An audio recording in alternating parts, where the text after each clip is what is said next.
ఆంధ్ర రాష్ట్ర ప్రజలు, ప్రత్యేకంగా మా బీసీ సోదరులందరూ చూశారు.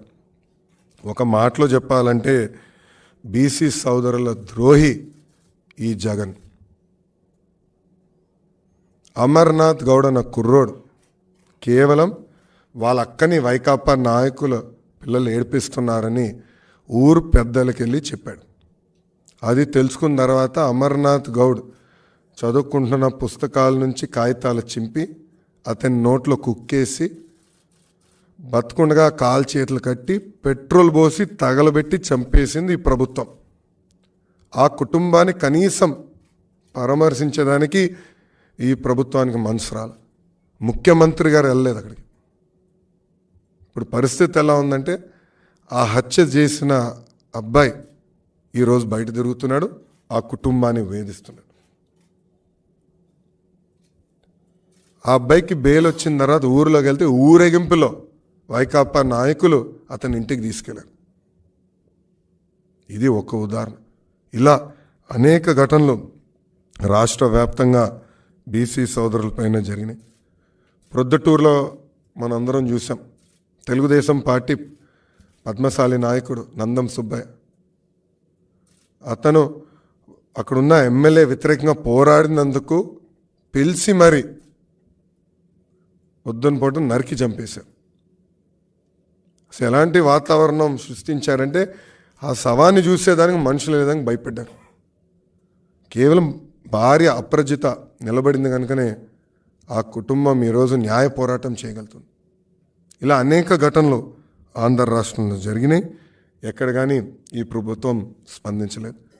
శ్రీకాళహస్తి నియోజకవర్గంలో నేను పాదయాత్ర చేస్తుంటే మునిరాజమ్మ అనే రజక మహిళ వచ్చి ఈ ప్రభుత్వం వ్యతిరేకంగా మాట్లాడినందుకు, వాయిస్ ఇచ్చినందుకు అక్కడున్న ఎమ్మెల్యే వెళ్ళి ఆమె షాప్ని ధ్వంసం చేశాడు. చివరికి అతని కాలు పట్టుకుంటే తప్ప నిన్ను నేను క్షమించానని చెప్పే పరిస్థితికి వచ్చాను. అంటే ఎంత అహంకారంగా, ఏకపక్షంగా ఈ ప్రభుత్వం ప్రవర్తిస్తుందో ఇవన్నీ ఉదాహరణలు. కళ్ళు గీత కార్మికుల్ని గాలికి వదిలేశారు. గొర్రెలు మేకలు పెంపే మా బీసీ సోదరులకి ఎలాంటి సబ్సిడీలు రావట్లేదు. ఇంకా స్వర్ణకారులు కూడా పడుతున్న ఇబ్బందులు నేను స్వయంగా పాదయాత్రలో తెలుసుకుంటాం జరిగింది. అందుకే తెలుగుదేశం పార్టీ జైహో బీసీ పేరిట ఒక ప్రోగ్రాం పెట్టుకుందామని నిర్ణయించుకున్నాం. అది ప్రధానంగా జనవరి 4వ తారీఖు నాడు లాంచ్ చేస్తాం.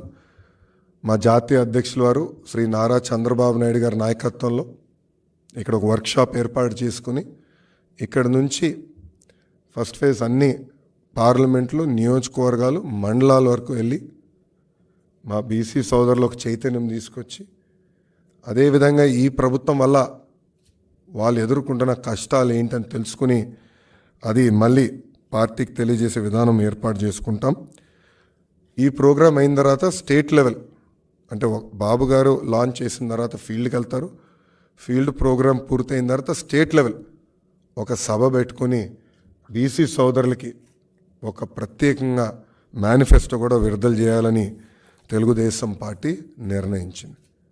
సో ఇది ఈ జైహో బీసీ ఎందుకు ఏర్పడింది, దీని వెనకాల ఆలోచన అంతా కూడా పాదయాత్రలో బీసీ సోదరులు ఎదుర్కొన్న ఇబ్బందులు నేరుగా నేను తెలుసుకున్నాను. నేను కలిసిన వాళ్ళే కాదు, నేను తిరగని మండలాల్లో కూడా బీసీ సోదరుల్లో కలవాలి పార్టీ, వాళ్ళ దగ్గర నుంచి వాళ్ళ సమస్యలు తెలుసుకోవాలి. అది మళ్ళీ బీసీ మేనిఫెస్టో రూపంలో అనౌన్స్ చేయాలనేది పార్టీ నిర్ణయం తీసుకుంది. సో ఇప్పుడు మీడియా మిత్రులకి ఏమైనా ప్రశ్న ఉంటే దానికి సమాధానం చెప్పడానికి సిద్ధంగా ఉన్నాం.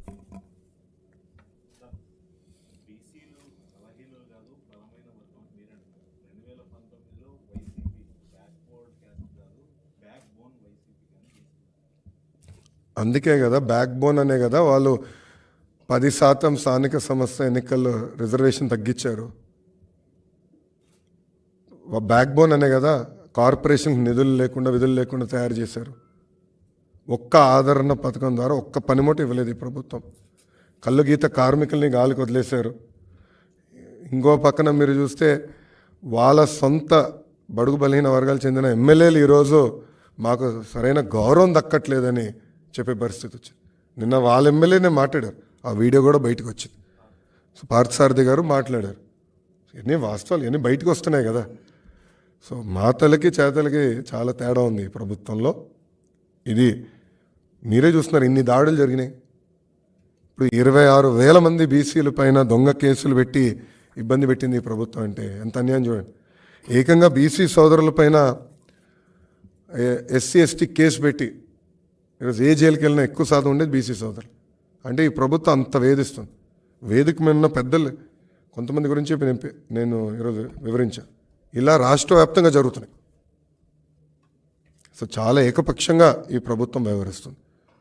సో అందుకే బీసీ సోదరులు కూడా చైతన్యం తీసుకురావాలి. మేము కూడా కొన్ని హామీలు ఇచ్చా పాదయాత్రలో. ఒకటి, బీసీ సోదరుల రక్షణ కోసం ఒక ప్రత్యేక రక్షణ చట్టం తీసుకొస్తాను.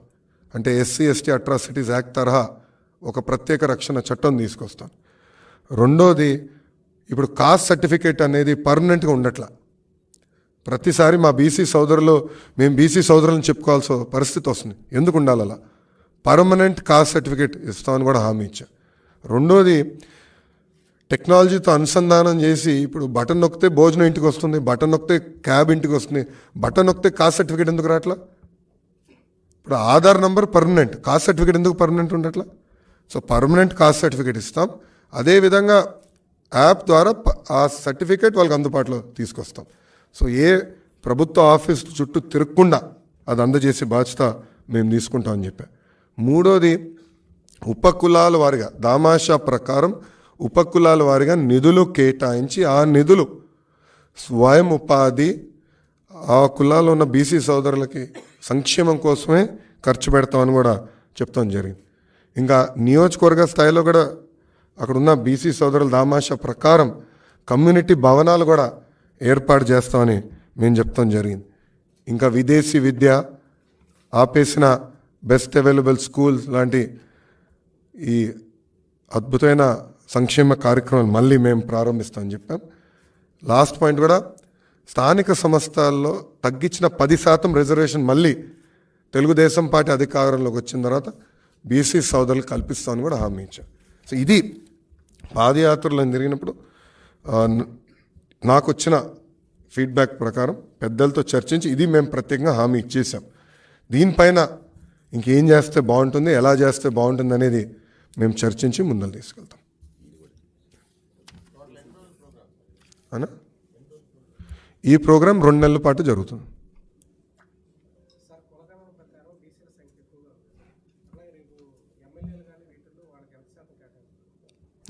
నాడు నేడు ఎప్పుడు బీసీ సోదరులకి ఎక్కువ సీట్లు ఇచ్చింది తెలుగుదేశం పార్టీ.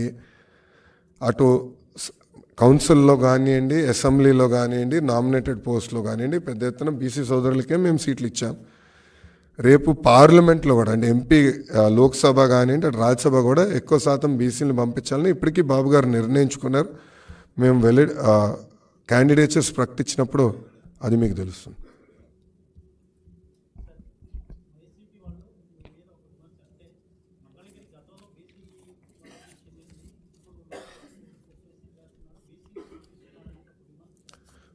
రెండుసార్లు వైకాపా పార్టీ నుంచి మంగళగిరిలో ఎవరు గెలిచారండి? ఆయన పేరేంటండి? ఆల రామకృష్ణారెడ్డి గారు. సో ఇప్పుడు సడన్గా ఓడిపోతున్నామని తెలిసి లేచి ఏదో మ్యాజిక్ చేయాలని ప్రయత్నిస్తే అది ఫెయిల్ అవుతుంది. వాళ్ళ పార్టీ 2 సార్లు ఇచ్చింది కదండి. ఆల రామకృష్ణారెడ్డి గారికి 2 సార్లు టికెట్ ఇచ్చింది కదా, 2014, 2019లో. మళ్ళీ నైతిక హక్కు వాళ్ళకి ఎక్కడుంటుందండి? రెండోది, వాళ్ళు ఇప్పుడు ఏం చేస్తున్నారు? ఓడిపోయే సీట్లన్నీ ఇస్తున్నారు బీసీ సోదరులు, గెలిచే సీట్లంతా వాళ్ళ ఒక్క సామాజిక వర్గం ఇచ్చుకుంటున్నారు. అది కరెక్టా? అడుగుతున్నా.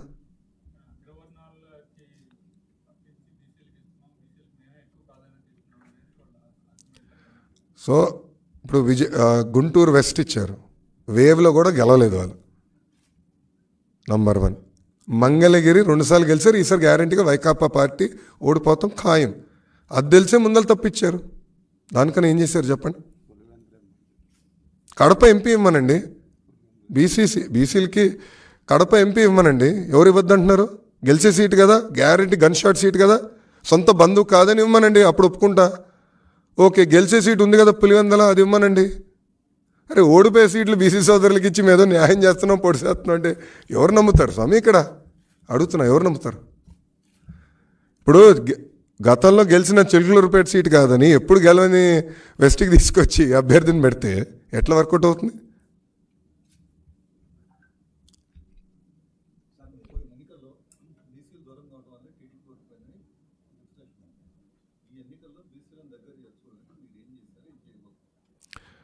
మీరు చూస్తే ప్రధానంగా బీసీ సోదరులకి ఇప్పటికీ పాదయాత్ర ద్వారా వాళ్ళు ఎదుర్కొంటున్న సమస్యలు తెలుసుకుని నేను కొన్ని హామీలు ఇస్తాం జరిగింది. ఆ హామీలు ఇప్పటికి కట్టుబడి ఉన్నాం. ఒక ఉదాహరణ, బీసీ సోదరులకి మత్స్యకారుల సోదరులకి 217 జియో తెలుగుదేశం పార్టీ అధికారంలోకి వచ్చిన మొదటి 100 రోజుల్లో మేము రద్దు చేస్తానని కూడా చెప్పాం.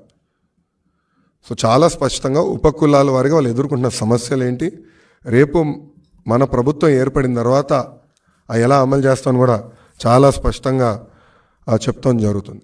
ఇంకో పక్కన 54 ఉపకులాల వారికి 54 కమిటీలు, సాధికార కమిటీలు మేము గతంలోనే వేసాం. ఉపకులాల వారిగా నాయకత్వాన్ని మేము ప్రోత్సహించాం.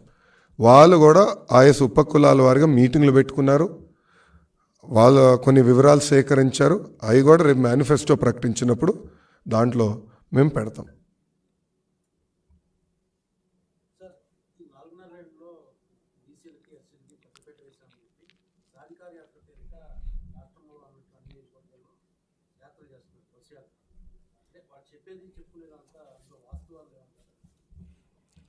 ఒక్క లోన్ వచ్చిందని నిరూపించమనండి.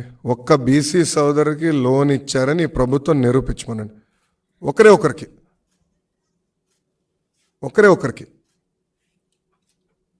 లోన్ ఎక్కడ ఇవ్వరు, పనిముట్లు ఇవ్వరు. తరతరాలుగా మత్స్యకారుల చేతుల్లో ఉన్న ట్యాంకులు తీసుకెళ్ళి పెత్తందారుల చేతులకు ఇస్తారు. ఇంకా బీసీ సోదరులకు న్యాయం చేసిన ఎట్లా పేర్కొంటుంది ప్రభుత్వం? ఇంకో పక్కనే దళితుల గురించి మనం మాడుతున్నాం.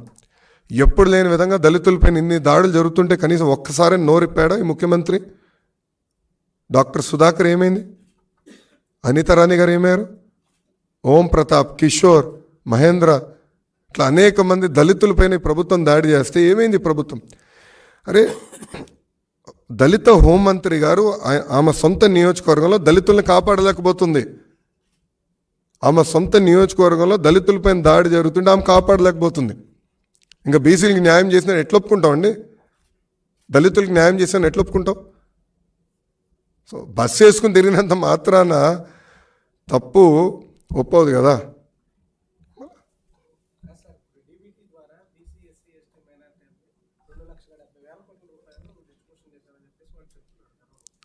డీబీటీ కనిపెట్టాడు స్వామి, బటన్ జగన్ కనిపెట్టాడా?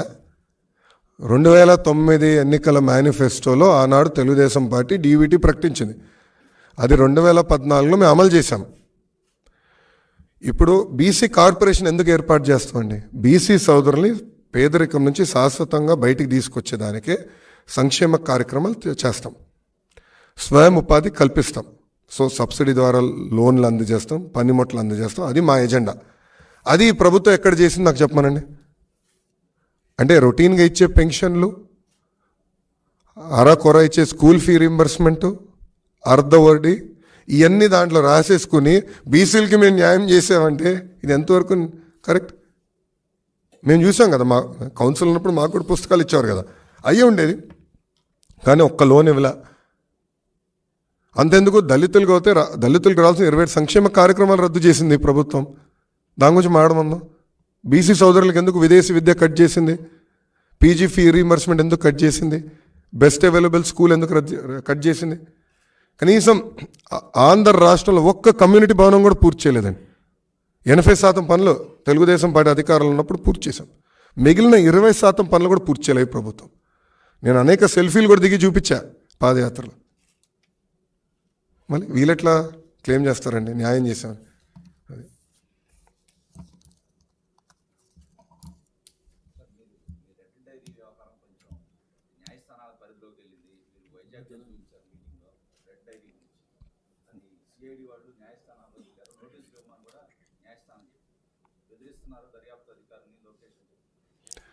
నేనేం చెప్పాను?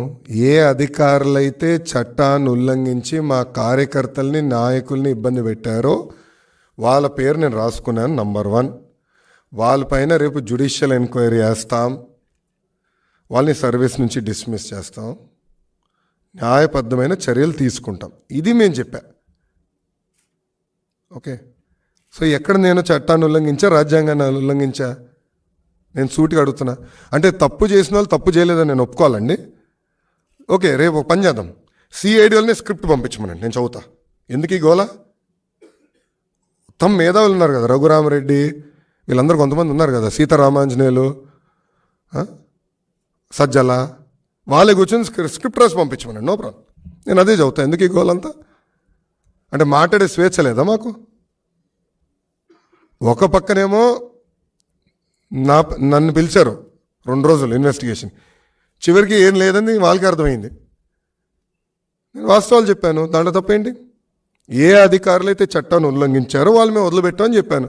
దానికి ఇప్పుడు కూడా నేను కట్టుబడి ఉన్నాను. అంటే అధికారులు ఒప్పుకుంటున్నారా చట్టాన్ని ఉల్లంఘించారని? ఇదే రఘురామరెడ్డి, సీతారామాంజనేయులు ఒప్పుకుంటున్నారా మేము చట్టాన్ని ఉల్లంఘించాం, అందుకే నాన్ బెయిలబుల్ వారెంట్, ఇంతంతగా నాన్ బెయిలబుల్ వారెంట్ ఇవ్వాలంట? చూడండి ఎట్లా బెదిరిస్తున్నా. అంటే ఈ ప్రభుత్వం పైన మేము చేస్తున్న పోరాటం తప్ప, ఒక ముఖ్యమంత్రి మెంటలోడు కనుక సైకో అంటాం మేము తప్ప, అంటే వాళ్ళు స్క్రిప్ట్ ఇస్తే మేము చదవాలా? అంటే అమర్నాథ్ గౌడ్ అక్కని మేము చదివిస్తున్నాం, మేము చేసిన నేరం అది ఎట్లా కుదురుతుందండి ఇది? నేను వాస్తవాలు మాట్లాడు, నేను దానికి ఇప్పుడు కూడా కట్టుబడి ఉన్నా.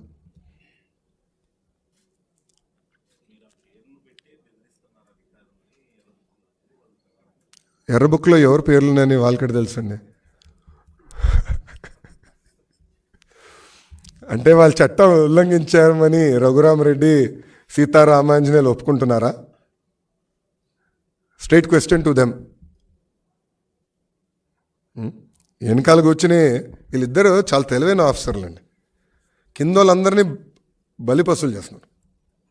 చేయాల్సింది ఏదో పనులంతా వీళ్ళిద్దరు చేస్తారు, ఇతర ఆఫీసర్లని ఇబ్బంది పెడుతున్నారు. ఎందుకంత భయపడుతున్నారు? తప్పు చేయలేదంటే తప్పు చేయలేదు, అవును జ్యుడిషియల్ ఎంక్వైరీ అవుతుంది, వాట్ ఈస్ దర్?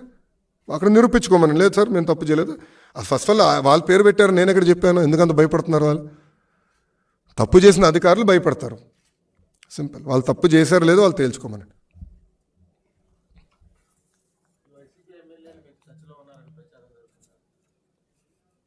మీరే ప్రచారం చేస్తున్నారండి, మీరే ప్రచారం చేస్తున్నారు. నేను ఎక్కడ ప్రచారం చేయలేదు, నేను ఎక్కడ చెప్పలేదు, నేను ఎవరిని కలవలేదు, నేను ఎవరిని కలవలేదు, నేను ఎవరితో మాట్లాడలేదు, నా దృష్టికి అయితే రాలేదు. I'm not aware of it.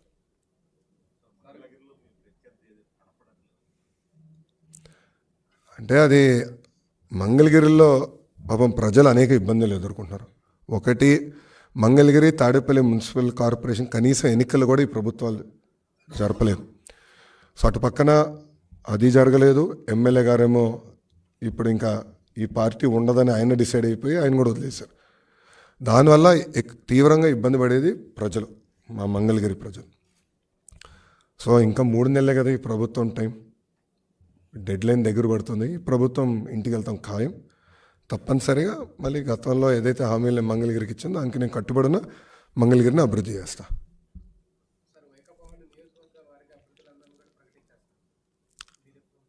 అభ్యర్థులని ఎవరు చెప్పారు? ఇన్ఛార్జ్ అన్నారు స్వామి. ఇన్ఛార్జీలు అభ్యర్థులు అంటే మాకు 170 మంది ఇన్ఛార్జీలు ఆల్రెడీ ఉన్నారు. సో ఇన్ఛార్జీలు మీరు అభ్యర్థులు అంటే ఎట్లా? ఇంకో మాట అడుగుతున్నా. ఇప్పుడు ఒకరింట్లో చెత్త ఉందండి, ఇప్పుడు నా ఇంట్లో చెత్త ఉంది, ఆ చెత్త తీసుకుని వేరేవాడి ఇంటి, మా పక్కనోడి ఇంటి ముందు వేస్తే అది బంగారం అవుదు కదా స్వామి. ఇప్పుడు ముఖ్యమంత్రి గారే స్వయంగా వాళ్ళ మంత్రి గారు చిలకలూరుపేటలో చెత్త అని తేల్చేశాడు. మంత్రి గారే చెత్త అన్నాడు, అంతే కదా అని అర్థం. ఆమెను తీసుకెళ్ళి గుంటూరు వెస్ట్లో వేస్తే బంగారం అవుదు కదా. అంటే అక్కడ చేసిన తప్పులు ఇక్కడికి వస్తే ప్రజలు గుర్తుండదా? ప్రజలు గమనించారా? అంత అద్భుతమైన అభివృద్ధి, అంత అద్భుతమైన క్యాండిడేట్ అయితే అక్కడనే పెట్టాలి కదా, చిలకలూరులో పెట్టి గెలిపించుకోవాలి కదా. అంత బాగా చేస్తుంటే ప్రభుత్వానికి అంత వే ఉంటే వై నాట్ 175 అంటే అక్కడనే పెట్టుకోవాలి కదండి. అక్కడిని తీసుకొచ్చి ఇక్కడ వేస్తే అది ఎట్ట కుదురుతుంది? సో ఒకరి చెత్త ఇంకొకరి ఇంటి ముందు వేస్తే బంగారం కానే కాదు. చెత్త చెత్తే. అది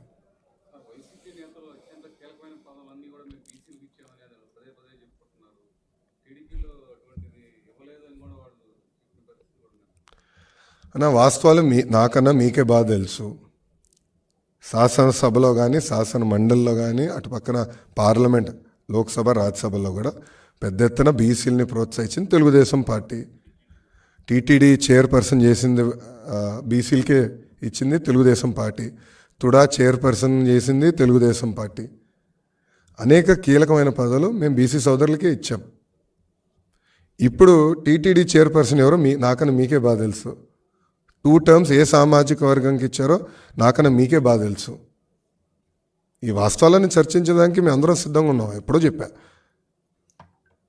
నిన్న మన కొల్లు రవీంద్ర గారు కూడా ఛాలెంజ్ చేశారు మంత్రి గారు. మిమ్మల్ని మంత్రి గారు ఎందుకు రాలా అడుగుతున్నా, మంత్రిని ఎందుకు రాలా? పాపం అంగన్వాడీ వాళ్ళు వాళ్ళని గైరో చేశారు. అందుకే భయపడిపోయాడు బయటకు వచ్చేదానికి. ఇంట్లో పడుకున్నాడు మంత్రి. అది పరిస్థితి.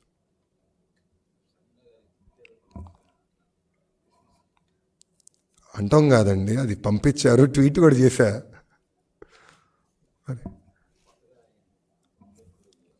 నన్ను ఎందుకు అడుగుతున్నారు? ఏంటి వచ్చిందని నేను చెప్పా అంతే.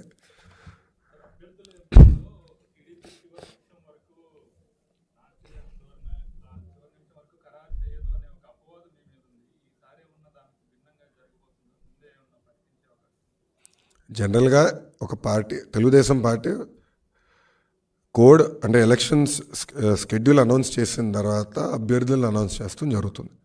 జనరల్గా ఏ రాజకీయ పార్టీ అయినా మెజారిటీ క్యాండిడేట్స్ అట్లనే అనౌన్స్ చేస్తారు. వైకాపా కూడా అంతే. గతంలో వైకాపా అంతే, కాంగ్రెస్ అంతే, ఇతర పార్టీలు కూడా అంతే. సో మా పార్టీ పరంగా ఇంటర్నల్గా కొన్ని నియోజకవర్గాలు ఆల్రెడీ చంద్రబాబు నాయుడు గారు చాలా స్పష్టంగా చెప్పేశారు. మీరు అభ్యర్థులు మీరు వెళ్ళి పని చేసుకొని జాగ్రత్త చేసుకోండి అని చాలామంది చెప్పేశారు. సో ఎవరు వాళ్ళ పనులు చేసుకుంటున్నారు. అప్రాపరేట్ టైం తప్పనిసరిగా మా అధ్యక్షుల వారు ప్రకటిస్తారు.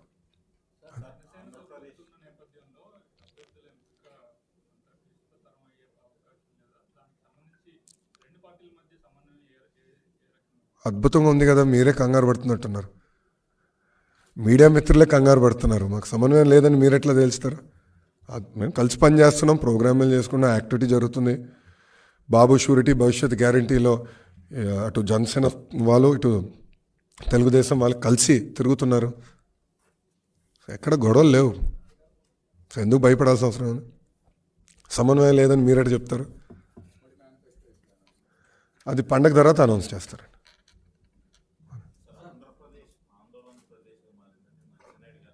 అవును. అంటే ఈరోజు వాలంటీర్స్ కూడా ఆందోళన చేస్తామని చెప్పే పరిస్థితికి వచ్చారు కదా. మీకు Anganwadi workers, municipal workers, Asha workers, Sarva Shiksha Abhiyan teachers, KBGV టీచర్లు, విద్యుత్ కార్మికులు, ఆరోగ్యశ్రీ హాస్పిటల్స్ అందరూ రోడ్డెక్కే పరిస్థితికి వచ్చింది కదా ఈ ప్రభుత్వం. అని దివాలా తీసేసింది ప్రభుత్వం. అయిపోయింది, డబ్బులు లేవు. నేను చాలా స్పష్టంగా అంగన్వాడీ వర్కర్స్ ఏం కలిసినప్పుడు చెప్పా, మీరు న్యాయబద్ధమైన డిమాండ్లన్నీ తప్పనిసరిగా మన ప్రభుత్వ అధికారంలోకి వచ్చిన తర్వాత మేము అమలు చేస్తామని చెప్పాం. మీరు చూస్తే వాళ్ళు నన్ను అడిగారు మేనిఫెస్టోలో పెడితే బాగుంటుందని. వాళ్ళకి ఒకటే చెప్పా, మేనిఫెస్టో మేము చాలా స్పష్టంగా సూపర్ 6 అనుకున్నాం. ఒక 2-3 జనసేన వాళ్ళు ఇచ్చింది మేము దాంట్లో పొందుపరుస్తాం. అంతవరకే తప్ప అదనంగా చేయట్లేదు ఈసారి. కానీ గతంలో అంగన్వాడీ టీచర్లు జీతం పెంచుతామని తెలుగుదేశం పార్టీ మేనిఫెస్టోలో పెట్టలేదు. అయినా కూడా వాళ్ళ జీతం పెంచాం. సో 2014 నుంచి 2019 వరకు నేను ఎవరు గురించి అయితే నేను మాట్లాడాను, వాళ్ళందరూ జీతాలు పెంచింది తెలుగుదేశం ప్రభుత్వం. అదేవిధంగా రేపు అధికారంలోకి వచ్చిన తర్వాత తప్పనిసరిగా వాళ్ళని ఆదుకుంటామని నేనే స్వయంగా వాళ్ళని కలిసి హామీ ఇస్తాం జరిగింది.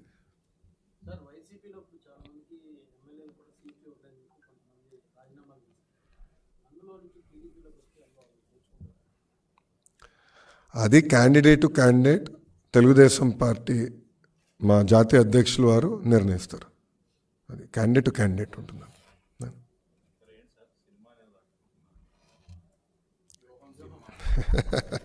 మాకు కూడా ప్రతివ్యూహం ఉంటుంది కదా. అంటే ఇదొక కొత్త ఫ్యాషన్గా మొదలైందండి. కరెక్ట్గా ఎన్నికల ముందల ప్రతిపక్ష పార్టీలపైన బురద చల్లుతాం, ఉంది లేనట్టు చూపిస్తాం, సినిమాలు వేస్తాం. ఇది చూస్తే ఈ సినిమాకి అయ్యే బడ్జెట్ మొత్తం ఏకంగా సైకో జగన్ నుంచి వస్తుంది, ప్రతి రూపాయి వస్తుంది. ఇప్పటికీ ప్రొడ్యూసర్ గారు, డైరెక్టర్ గారు ఐ థింక్ మూడు సార్లు కలిసినట్టున్నారు జగన్. నిన్న మీరు చూస్తే ఆయన తరపున, అంటే రామ్ గోపాల్ వర్మ గారి తరపున పోరాడిన, న్యాయ పోరాటం చేస్తున్న లాయర్ నిరంజన్ రెడ్డి గారు. ఆయన ఎవరండి? వైకాపా రాజ్యసభ సభ్యుడు. సో తెలంగాణ హైకోర్టులో, లోకల్ కోర్టులో నిరంజన్ రెడ్డి వెళ్ళి ఆయన రామ్ గోపాల్ వర్మ తరపున పోరాడుతున్నాడు, న్యాయ పోరాటం చేస్తున్నాడు అంటే దాని అర్థం ఏంటి? దీని వెనకాల ఎవరున్నట్టు? ప్రభుత్వం. ఎస్, మాకున్న రైట్స్, రాజ్యాంగం మాకు రైట్స్ ఇచ్చింది, అది మేము కాపాడాలని కోర్టుని ఆశ్రయించాం. నిజంగానే సినిమా తీయాలంటే హూ కిల్డ్ బాబాయ్ తీయచ్చు, కోడి కత్తి పైన తీయచ్చు, ప్యాలెస్లో జరుగుతున్న అవినీతి పైన తీయచ్చు, లేదంటే ప్యాలెస్ కుట్రల పైన తీయచ్చు. అది చేయకుండా లేనిది ఉన్నట్టు చూపిస్తే తప్పనిసరిగా మేము పోరాడతాం. మాకు రాజ్యాంగం కొన్ని హక్కులు కల్పించింది, ఆ హక్కుల్నే కాపాడాల్సిన బాధ్యత కోర్టుల పైన కూడా ఉన్నాయి.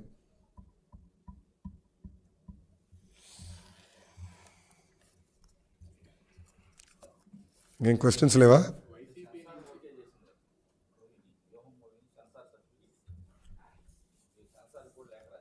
నేను సెన్సార్ బోర్డు స్టేట్కి రాశాను, సెంట్రల్ సెన్సార్ బోర్డు కూడా రాశాను, కానీ వాళ్ళు మేము రాసింది పట్టించుకోలేదు.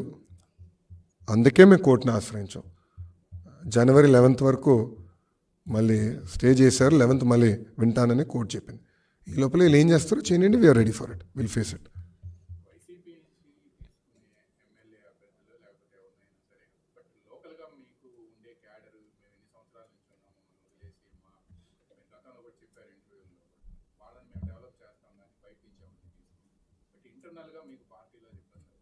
మేము ఎక్కడ తీసుకోలేదు కదండి. ఫండమెంటలీ నేనేంటంటే, నేను ఎక్కడ చెప్పానండి? మీరే అంటున్నారు. నేను ఎక్కడ చెప్పలేదు, వస్తున్నారని నేను చెప్పలేదు, తీసుకుంటున్నాను కూడా నేను చెప్పలేదు. అంటే మీరు ఎజ్యూమ్ చేసుకుని నన్ను ప్రశ్నలు అడుగుతున్నారు, అని ఊహాగానాలు. రావచ్చు, వస్తే కదా, వస్తే మీరు ఏం చేస్తారు అనే డిస్కషన్. అసలు ఇప్పటివరకు చర్చలే జరగలేదు. మేము మా పనులు చేసుకుంటాం. బాబు షూరిటీ భవిష్యత్ గ్యారంటీలో మేము బిజీగా ఉన్నాం. చంద్రబాబు నాయుడు గారు కుప్పంలో పర్యటిస్తున్నారు, నేను మంగళగిరిలో పర్యటిస్తున్నా. వేదిక మీద ఉన్న పెద్దలందరూ ఎవరు వాళ్ళ నియోజకవర్గాల్లో తిరుగుతున్నాం.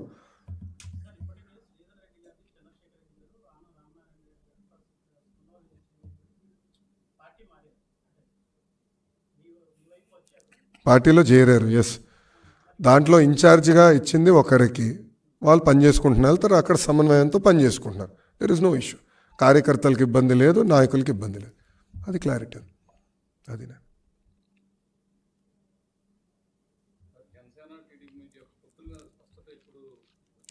స్పష్టత ఉంది. సీట్లే అది పండగ తర్వాత మాడతారని ప్రకటిస్తారని ఇద్దరు చెప్పారు కదా, పవన్ కళ్యాణ్ గారు, చంద్రబాబు నాయుడు గారు చాలా స్పష్టంగా పండగ తర్వాత చెప్తున్నారు. క్లారిటీ మాకు ఇంటర్నల్గా అయితే ఫుల్ క్లారిటీ ఉంది.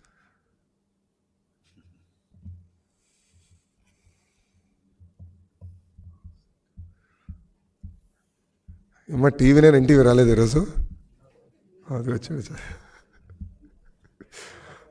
ఇద్దరు పక్కన.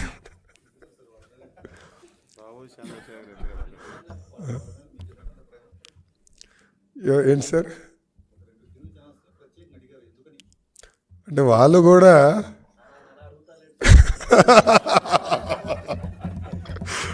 వద్దంటే దానికేనా?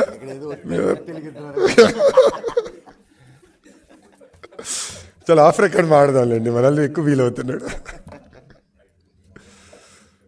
ఓకే, పోస్టర్ రిలీజ్ చేస్తాం. థ్యాంక్ యూ అన్న.